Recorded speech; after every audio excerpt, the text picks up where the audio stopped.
A very warm welcome to IDFC First Bank presents Leaders of Tomorrow Season 11. I'm Ritvika Gupta.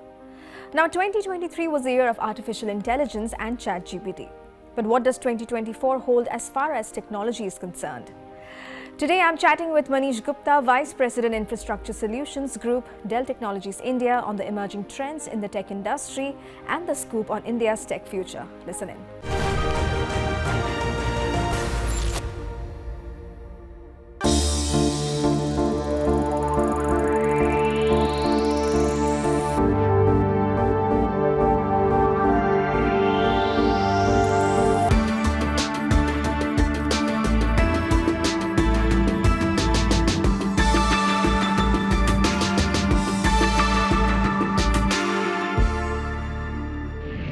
Thank you, Manish, for joining us today on Leaders of Tomorrow. Thanks for having me over, Ritvika. Now, technology has become the cornerstone of nation building, empowering progress and fostering innovation in every industry. Tell me, what are some of the big ideas in technology that you believe will have a profound impact on the global and the Indian tech landscape? All right, so let's talk about India. Enterprises in India and government has always been at the forefront of adoption of technology. In fact, not just in the legacy world, but the newer technologies. You talk about generative AI, you talk about computing at edge, you talk about multi-cloud, you talk about modern workforce. All of those are themes that are being looked at by Indian customers in every sphere of their influence. By the way, these are also the forces, technology forces, that are shaping how tech is going to evolve over the next year or two globally. We are extremely excited with the proliferation of these technologies, and we believe that this will truly transform the way we work and truly transform the way we look at outcomes. In fact, a lot of the outcomes, be it around customer experience, be it around process efficiency, be it around trying to create new products, will change drastically as these technologies get adopted. And that's really, truly what will foster innovation. Manish, 2023 saw the rise of AI and ChatGPT. We are now in 2024. Tell me, what role do you see general AI playing in terms of shaping the future of technology, and what is the company's strategic vision, in adapting to this evolving landscape? AI has been there for a really long time. What's really making AI a reality is the explosion of data, is the availability of new generation compute, and equally the new age algorithms. You've been hearing about language models, large language models, and that's really what brought ChatGPT and generative AI in the sphere of everyone's life. Sure. And you've got to remember, as much as we say that it's matured, the reality is we are still in the initial phases of deployment. 2024 will be the time when POC, the proof of concept, will move to production on generative AI. And that's where we'll start seeing more and more use cases. And these use cases will permeate every single vertical, every single sector, and every single geography. So that, to me, is one of the biggest changes that we're going to see in 2024. By the way, as we do that, this will require newer skills. This will also require a bunch of new service providers who will come into the market, who will provide services around generative AI and make a lot of the promises of generative AI truly a reality. So, Manish, what challenges do you anticipate in the widespread adoption of AI? First and foremost, we've got to remember that generative AI is not only about IT. It is truly about business. It requires the vision of creating a differentiated outcome. And that requires business leaders to work with data scientists, to work with IT folks, and then get the right outcome. It's got to start with a business problem, convert into a data science problem, and a data science solution then gives a business solution. So to me, that is the biggest challenge, which is to have the right vision and to have the right resources around making this a reality. Now, that is number one. You heard me talk about skills. And if I were to give you the Indian context on this, India today has the second largest population of skilled workers on AI. But I can tell you, as we talk to enterprises across the country, that is not enough. The skills that are required for these technologies is significantly different from what was required for the legacy technologies. And that, to me, is the second large challenge. The third is about cost. Some of these workloads are not easy or cheap to deploy. So the vision has to be coupled with right resourcing to ensure that it is not an end by itself, but it's a journey that continues to provide an end forever and ever. The fourth, we have got to remember, and this is more technology driven, is that AI is not going to stand by itself. It's not going to work in a silo. It's got to interact with all of the existing IT infrastructure. And that is where the silos need to be broken, and it needs to become a coherent piece of architecture infrastructure that works together to provide the right outcome, which is exactly where Dell as an organization comes in by bringing knowledge that we have gathered across verticals, across geographies, across so many years of being an essential infrastructure provider. And we can partner with organizations in ensuring that they're able to achieve the outcomes that they have promised themselves by using technologies that are as disruptive and innovative as generative AI is. Okay, on that note, tell me, how can businesses then, confidently, advance generative, AI initiatives with Dell cybersecurity solutions? It is very interesting. And we did a global data protection index study, and this was across 1,500 security experts to understand their perspective on what's happening with security, what are their concerns, and what do they see their future as.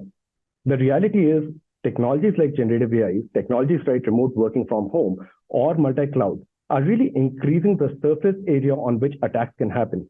And we have seen this over the last 1 year or 2 years in particular, where the largest of the organizations have got impacted. Okay. Which is where we come in, and what we are propagating is that it's not important just to secure at periphery, which was the world as it used to be. It's really security, and cybersecurity in particular has to come to the core of the infrastructure.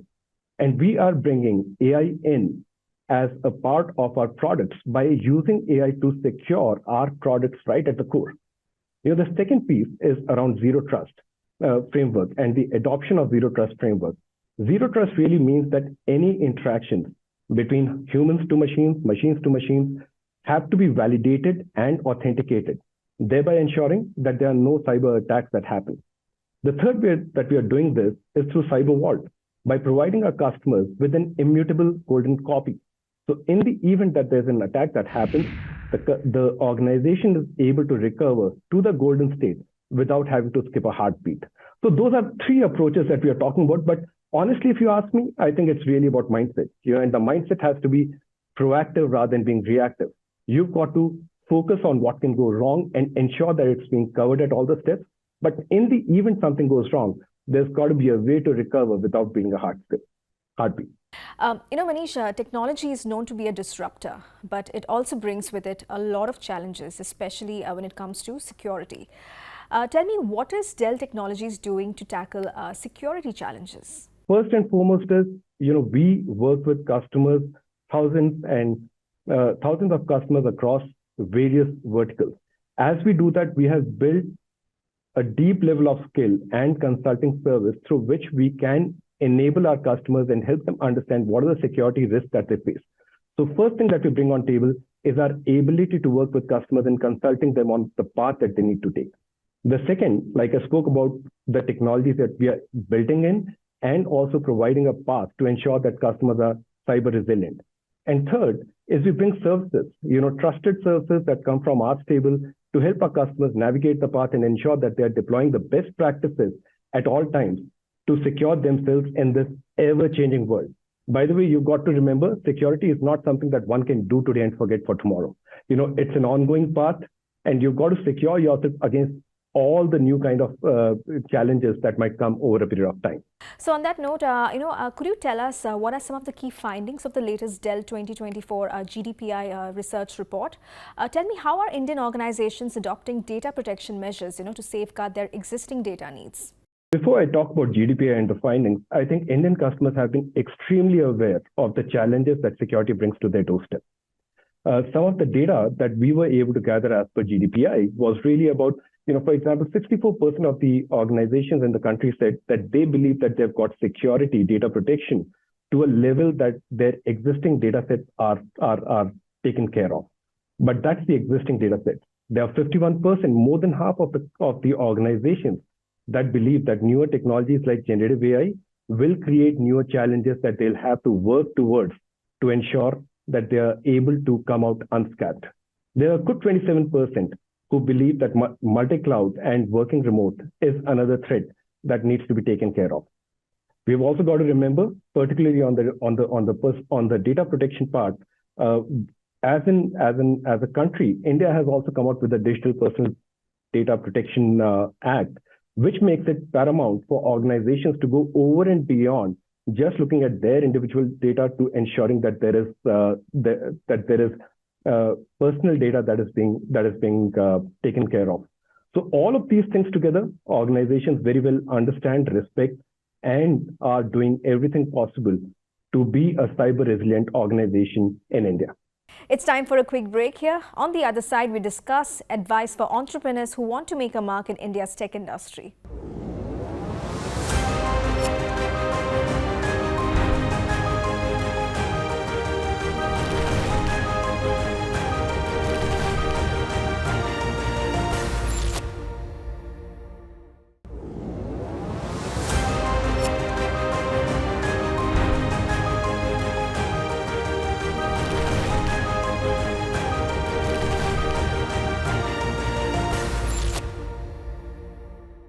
Welcome back to IDFC First Bank Presents Leaders of Tomorrow's Season 11. In conversation tonight with Manish Gupta of Dell Technologies India on the future of India in a digital tomorrow.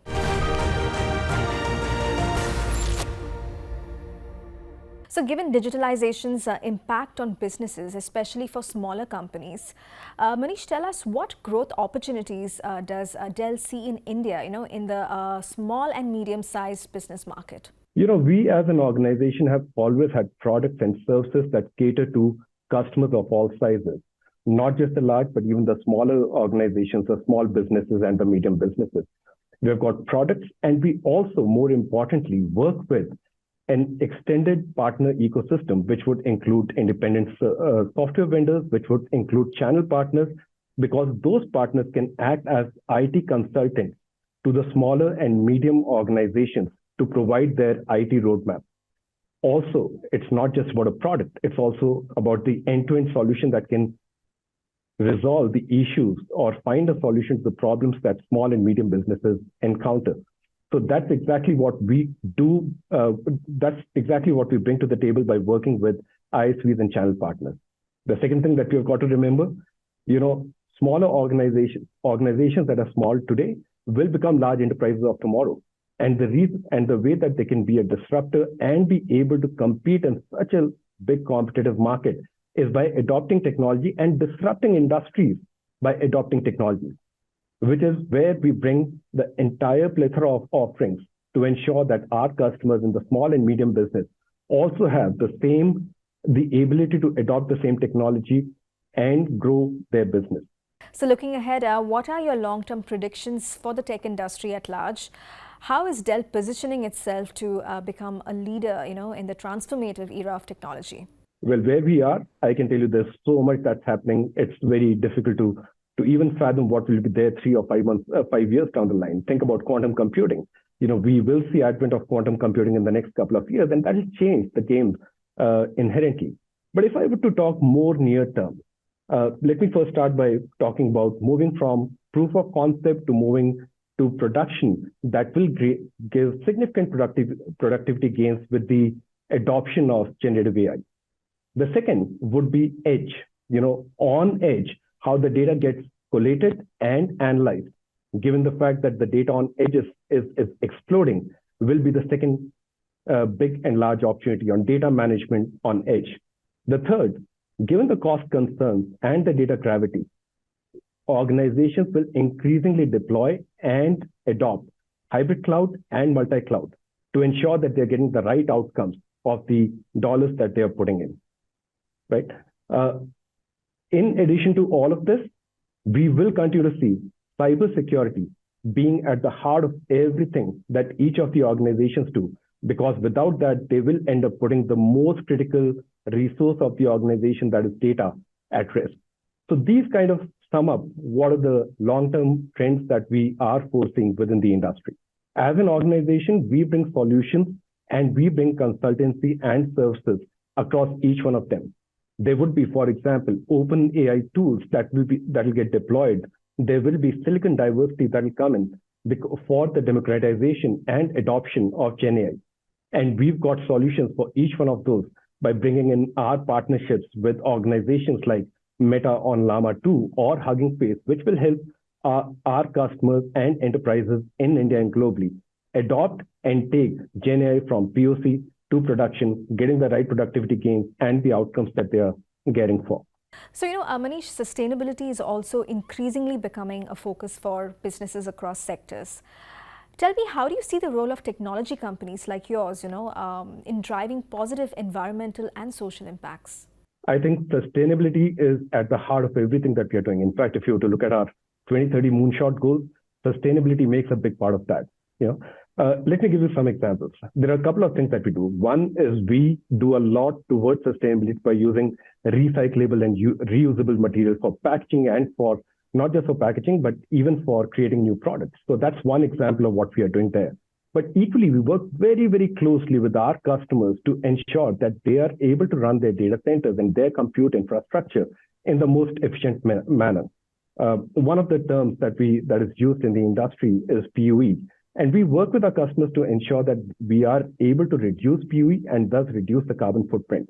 I'll just talk about one example here, and this is about using alternative cooling. Traditional data centers have always used air to cool the servers. Now, air can only cool so much, and with the TDP of the processors going up, it is not the most efficient manner. We have recently worked with PhonePe to build one of the largest green data centers in India, where we are using technologies where servers are immersed inside the liquid, and equally, another technology that we've used there is direct liquid cooling, where liquid is going inside the servers to cool the servers. As a result, we are able to reduce the carbon footprint significantly and also reduce the PUE. And what advice would you have for businesses and entrepreneurs who want to make a mark in India's tech industry? Oh, the only piece of advice that I would have is continue to be at the bleeding edge of technology. There is so much of opportunity that's coming all over the place with newer technologies. Think about what can happen in AR, VR with the advent of GenAI. The coming together of GenAI and AR, VR would revolutionize not just the gaming industry, but a lot of other industries. So being able to envisage a new future and work towards getting that is the thing that our entrepreneurs can do and change the world. Well, finally, tell me, what is the future for India in a digital tomorrow? Where do we stand now, and what direction are we moving towards? Listen, there's a lot that India has to offer to the world when it comes to a digital economy. We have got the largest talent pool. 65% of our population is below 35. So we have the largest talent pool. We have the right skills. But equally, and if you look at the data around, generative AI alone will add up to close to $1 trillion. And I remember reading this report from Press Information Bureau that $967 billion worth of GDP increase will come out of generative AI as a technology by 2035, out of which a $400 to $500 billion would only be till 2025. Look at another data point, and this is from Brand Equity Forum, where AI would create opportunity worth $7.8 billion by 2025. So just some of these new technologies are adding so much to the GDP. And equally, this will be the kinetic enabler, the force multiplier to ensure that we are able to grow our GDP to the $5 trillion that we have an ambition for. So Manish, in a rapidly changing technological landscape, customer needs are diverse and ever evolving. Tell me, how does Dell Technologies maintain a customer-centric approach in product development and service delivery? That's a great question. By the way, we have, as an organization, always been customer-centric. It's not just about our go-to-market approach in reaching out to customers, but equally in product development. We have always listened to our customers, reached out to them to understand what their problem areas are, and designed our offerings around that. Very often organizations can be very myopic in thinking about product and having an inside-out approach. But what we do is we bring our experience from various countries, various verticals, across different domains, and put them together to try and find solutions to the problems that customers are facing, rather than to create a product that we think is the right product. So at the heart of it, we are a really innovative company, and we try to ensure that any new technology that is at the horizon, we are able to understand the future impact of that and work with our customers to ensure that we are creating products and offerings that would help our customers find a solution to the problem that they are facing. Well, it was fantastic chatting with you, Manish. Thank you so much for joining us. Thank you so much, Ritika. You have a good day. And with that, it's a wrap on this edition of IDFC First Bank Presents Leaders of Tomorrow Season 11. We hope you enjoyed the conversation. Thank you for watching. Goodbye.